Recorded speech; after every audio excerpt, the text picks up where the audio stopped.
सोने के पराती बाबा तिलक चढ़ावेल, गंगा जल पावे पखार।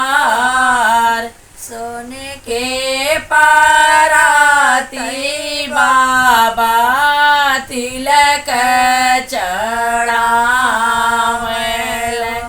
गंगा जल पावे पखार।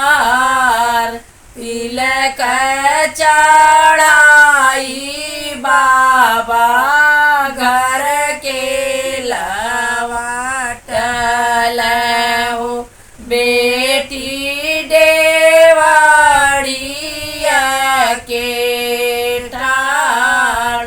तिलक चढ़ाई बाबा घर के लवाटल हो, बेटी डेवड़िया के ठाड़।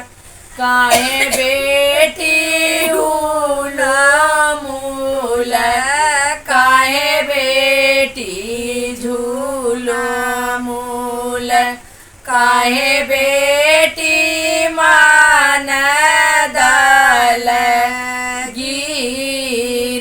काहे बेटी मौन मूल, काहे बेटी झूल मूल, काहे बेटी मान दल गिर।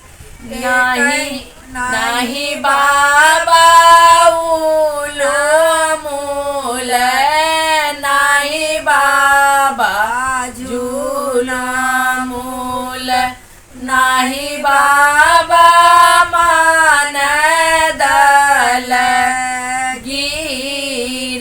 नाही बाबा मूल मूल, नाही बाबा झूल मूल, नाही बाबा